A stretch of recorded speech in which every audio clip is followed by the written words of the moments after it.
leer el texto de Mario, una persona que no ha estado en la cárcel, yo al menos me he sentido dentro de ese texto, me he sentido reflejado. Porque ahí dice, en un lenguaje muy académico quizás, demasiado para mí, sin embargo refleja lo que ha sido mi experiencia en el MACO.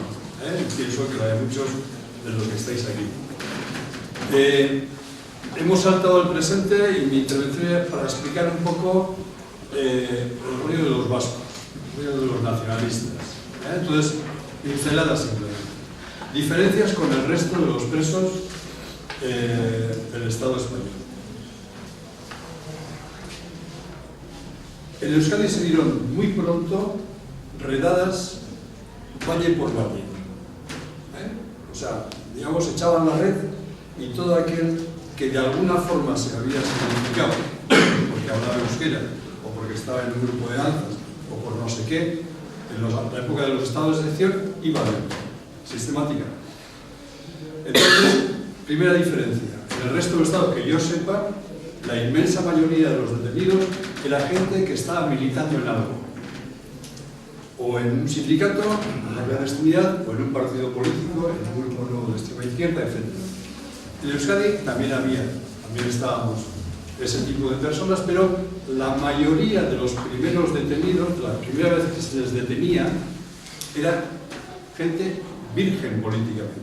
Abertzales, nacionalistas, por familia, por ambiente, por lo que sea, pero ni politizados ni organizados. Y eso es importante, otra cosa que diré. Como bien decía Mario en su escrito, el primer tema era resistir. Te metían en el banco y a ver qué pasa y a ver cómo puedo tirar adelante, ¿no? Sobre todo los que teníamos una perspectiva de condena grande. Pero inmediatamente el segundo punto era organizar y formar. También en Madrid, en Carabanchel y en otras cárceles se daba formación, había seminarios, etc. Pero era ya sobre una base política más trabajada. En Euskadi no. Y en primer lugar, los que dábamos formación no teníamos formación. O sea, éramos socialistas, bueno, de nombre, de corazón, de sentimiento, sin saber lo que era. Éramos abertzales, dispuestos a hacer un montón de cosas, pero no mucho más. Entonces, ese aspecto de la formación, en aquellos años, 68, 69, 70, fue muy importante para nosotros. La policía nos facilitó mucho el trabajo. En vez de tener que ir de pueblo en pueblo, de fábrica a fábrica, no, nos traía a toda la gente al mismo sitio. Cientos pasaban por Martutene, por Bilbao, Vitoria, etc. Pero los teníamos allí. Perfecto. Charlas, gimnasia, euskera. Charlas, gimnasia, euskera. Charlas, bueno, lo que podíamos. Íbamos aprendiendo por nuestra cuenta y al mismo tiempo transmitiendo. Importancia de nuestro contacto con el resto de los presos. Para nosotros, yo creo que aquí hay más de un vasco y estaré de acuerdo, fue vital. Yo había estado ya 2 veces en la cárcel, en el 64, pero seguía más o menos, bueno, un tío movido, tío con ganas de hacer, pero poco más. Estaba en ETA, tenía responsabilidades y poco más. Me metí en el MACO y poco más. Llegué a Carabanchel por primera vez no aislado, porque primero totalmente aislado la primera vez. Ya cuando me metí en la galería con los restos políticos, para mí aquello fue todo un descubrimiento. En 2 aspectos. Biblioteca inmensa y compañeros con capacidad y con conocimientos.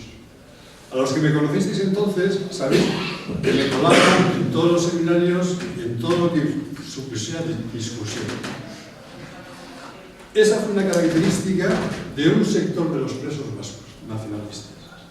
Hubo otro sector, digamos, más impermeable a ello. Y esto tiene importancia porque en ese sector más dado a abrir los ojos y los orejas, digamos que fuimos hacia la izquierda, las matizaciones que se quieran, y de ese otro sector más impermeable continuó un tipo de lucha que todos habéis conocido después, ¿no? Las armas, etc. Entonces, situaros en esa perspectiva. Gente con poca formación, muchos católicos, todos vírgenes, no es para reír, es verdad, todos lo éramos, la inmensa mayoría, que espabilamos en el banco. Y que espabilamos en el banco en relación con vosotros. De ahí chupamos. Y eso es importante que quede claro. Otra diferencia, y es que, ya avanzando en el tiempo, aprendimos todo lo que se dice, solidaridad, la unidad dentro de la cárcel para luchar contra el bien común, fueron decreciendo los sectarismos, también en nosotros, que éramos muy sectarios, fuimos asimilando ese mirarnos un poco por encima del hombro, que solía existir por parte de la gente marxista, consolidada, de años, etc., hacia nosotros, y hubo una integración, bueno, yo creo que es bueno, en general. Salimos, y salimos en las mismas circunstancias que el resto.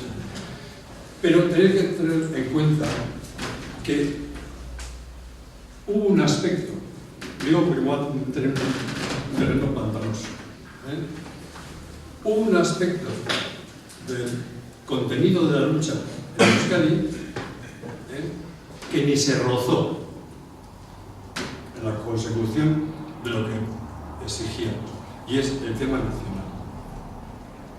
Eso siguió teniendo un peso muy fuerte porque no se solucionó el problema.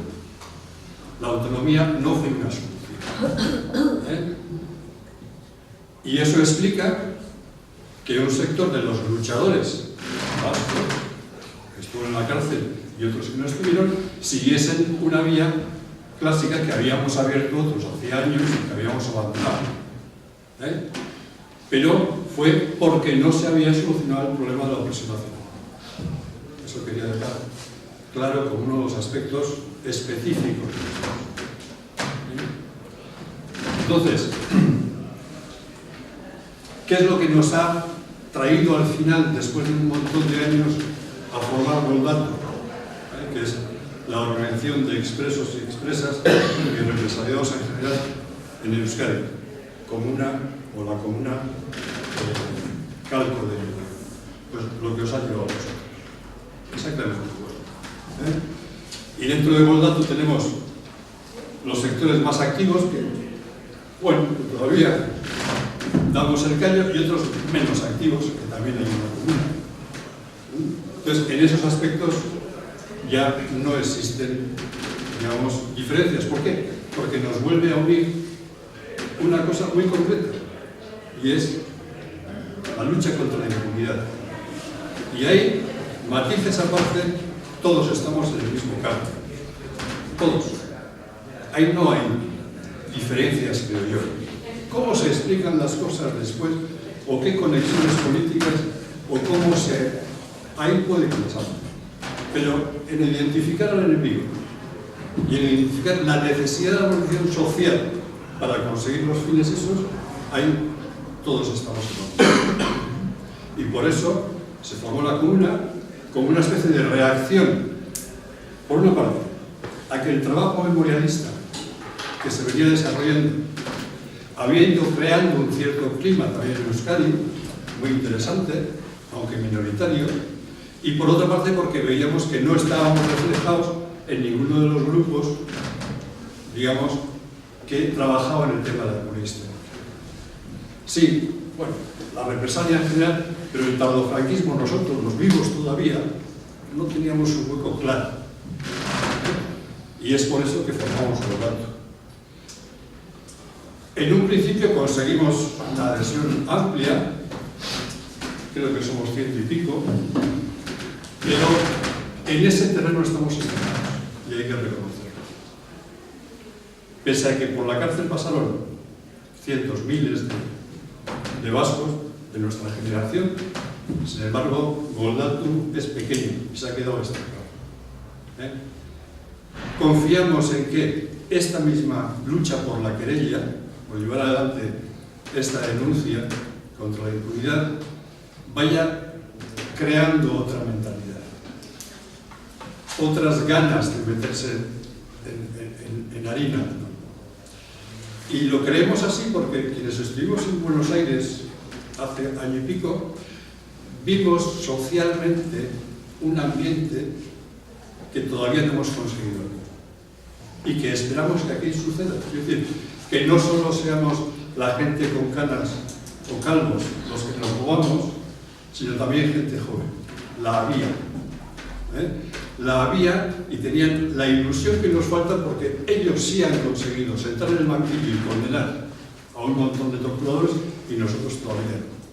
Pero estamos en el camino y tal como se consiguió, tal como se consiguió en Chile y tal como se está consiguiendo en Nicaragua, etc., creemos firmemente que aquí también lo haremos. Por eso la ilusión de venir aquí, por eso la ilusión de este primer encuentro, aunque vengamos más o menos como Goldatu un poco más, pero a oír, a relacionarnos, a coger iniciativas, a explicar las nuestras, etc. Tenemos tiempo para un par de intervenciones más y tenemos que acabar.